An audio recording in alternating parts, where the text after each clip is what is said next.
안녕하십니까. 2023년 1월 10일 최병무 이펙트 시작하겠습니다.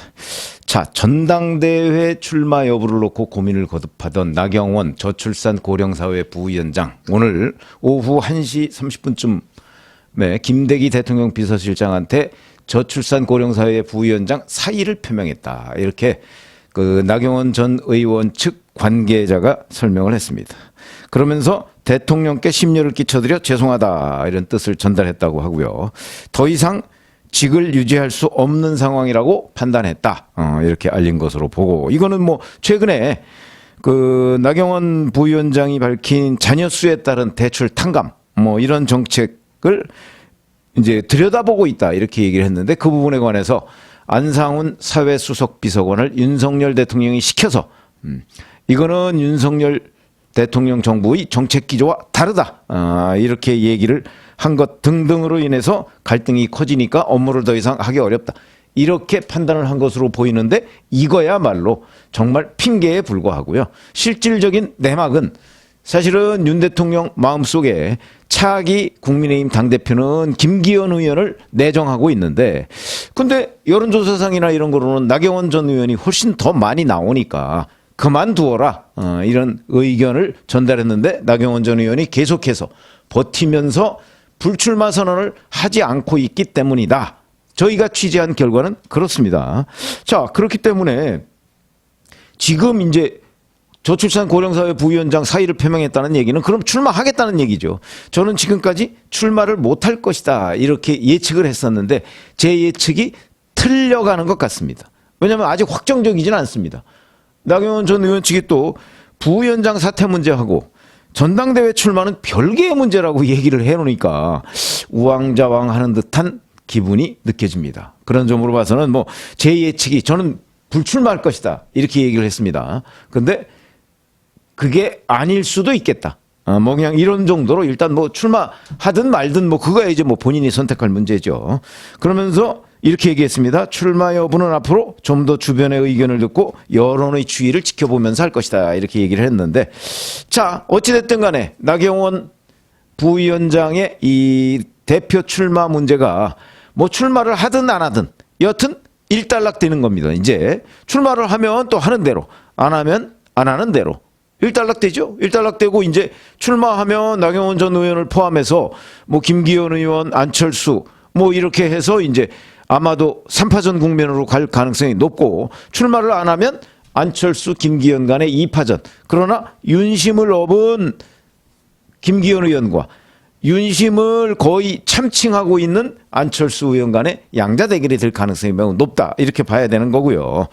근데 이제 제가 관심을 갖는 부분은, 자, 나경원 전 의원이 이렇게 이제 윤심과 어긋나는 행동을 함으로써 결국은 국민의힘의 분열적 요소가 하나 추가된 셈이죠. 굉장히 중요합니다. 국민의힘 지지자들로서는 안타깝다. 물론 윤심이 중요하죠. 중요하지만 윤심이 나경원 전 의원을 왜 완벽하게 제압하지 못하고 이렇게 바깥에 이런 갈등 양상을 그대로 노출시켰느냐. 이건 결국 정치력의 부재 아니냐. 이렇게 생각하는 사람도 상당히 많이 있습니다. 왜냐하면 나경원 부위원장도 그 나름대로의 지지를 가지고 있는 정치인이거든요. 윤 대통령보다야 국민의힘 내부에서 훨씬 못하지만 적어도 나경원 전 의원에 대한 국민의힘 지지자도 꽤 있단 말이죠.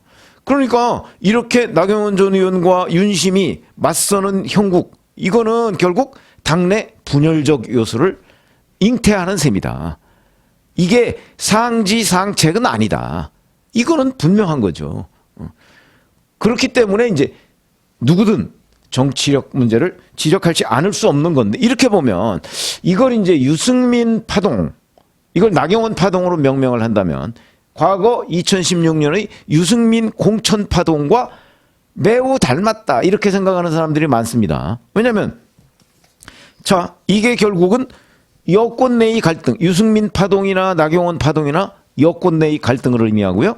이 사람들이 결국 유승민 의원은 당시 박근혜 대통령과의 갈등, 대통령과 현직 대통령과의 갈등, 나경원 부위원장은 윤석열 현직 대통령과의 갈등, 그런 점에서 완전히 판박이죠. 그런 점이 닮았고, 유승민 전 의원에 대한 지지자도 많지는 않지만 일부 있습니다. 이런 것 때문에 분열적 요소를 잉태했다는 점도 똑같고, 그다음에 이 과정에서 결국은 민심의 이반, 저는 있었을 것으로 생각합니다. 당시 뭐 유승민 그 공천 배제 파동은 민심의 이반이 아주 컸죠. 자, 지금 나경원 파동, 이것도 아마 여론조사를 해보면 나오겠지만 민심의 이반은 저는 있을 것으로 봅니다. 왜냐하면 굳이 왜 저걸 평지풍파를 일으키나, 조용히 제압하면 될 일을, 이렇게 생각하는 사람들이 꽤 있습니다. 중도층에. 저도 많이 듣고 있습니다. 그런 얘기들을. 그렇기 때문에 민심의 이반이 좀 있을 것이다. 그 점이 또 유승민 파동과 나경원 파동의 공통점이라는 거죠. 자, 그런데 결정적으로 다른 점이 있습니다. 그건 뭐냐면, 우선 유승민 파동은 총선을 앞두고 총선 직전에 일어난 일이죠. 그래서 총선에 직접적으로 영향을 미쳤습니다. 나경원 파동, 총선 1년 넘게 남았습니다. 그러니까 나경원 파동은 총선에 직접적인 영향을 미치지 않습니다. 그러니까 무슨 얘기냐면, 나경원 파동을 마무리 짓고 여권이 뭔가 심기일전해서 윤석열 대통령의 지지율을 높이고 새 대표가 어떻게 하느냐에 따라서 내년 총선 새로운 출발을 할 수도 있죠. 왜냐하면 시간이 많이 남았기 때문에. 그런 점이 결정적으로 다르다는 겁니다. 만약에 총선이 임박했으면 제가 보기에 윤석열 대통령이 지금처럼 나경원 파동을 일으켰다고 생각하지 않습니다. 못 일으키죠. 총선 몇 달 남겨놓고, 예를 들어서 올해 4월에 총선을 한다고 그러면 지금 1월 초에 이 파동을 일으킬 수 있겠습니까? 못 일으킬 겁니다. 저희의 그동안 관찰로 보면. 그런 점으로 보면 결정적으로 다른 점은 총선이 아직 많이 남았다. 그러니까 여권이 전열 정비를 할 시간이 있다는 점이 유승민 파동과 나경원 파동의 결정적인 차이점이다. 이렇게 얘기를 할 수가 있고요. 자, 그러다 보니까 지금 나경원 파동의 후폭풍, 어차피 2016년에 유승민 파동의 후폭풍도 꽤 컸습니다. 그게 여권의 분열을 초래했다. 그것이 뭐 나중에 박근혜 대통령의 뭐 탄핵까지도 뭐 몰고 왔다, 이렇게까지 분석하는 사람도 있는데, 저는 뭐 거기까지는 가지 않는다고 봅니다. 그러나 어찌됐든 간에 나경원 이 파동의 후폭풍도 있을 겁니다. 그러나 결정적으로 그때하고 지금하고의 공통점은, 또 그때 공천이라는 거는 당내의 갈등입니다. 지금 대표 경선도 당신 100%로 하죠. 그러니까 당내 갈등입니다. 이것도 같은 점이죠. 그런데 이러다 보니까 국민의힘 지지자들 사이에서는 이 파동이 별로 크게 영향을 미치지 않는데 민심에서 큰 영향을 미칠 거라고 저는 생각을 합니다. 그러면 결국 민심과 당심이 결국 국민의힘 전당대회를 앞두고 또 조금 분리되는 듯한 양상을 보인다는 거죠. 이것도 굉장히 중요한데, 근데 또 결정적인 차이점. 민심이 설령 조금 분리되더라도 민심을 확인하는 기회가 총선 아닙니까? 그게 꽤 많이 남았기 때문에 이 정도의 그 부담은 충분히 돌파할 수 있다고 윤석열 대통령은 보고 있다. 저는 그렇게 판단을 합니다. 그렇기 때문에 자, 유승민 파동과 나경원 파동. 이제 이렇게 되면 뭐 나경원 부위원장이 뭐 나오든 안 나오든 이 파동은 일단락 되는 거죠. 나오게 되면 경선 국면으로 넘어가게 되는 거고, 안 나오게 되면 그냥 나경원 부위원장은 이제 뭐 저출산 고령사회 부위원장, 또 기후환경대사 뭐 이런 것도 다 아무것도 안 하고 야인으로 그냥 남는 거죠.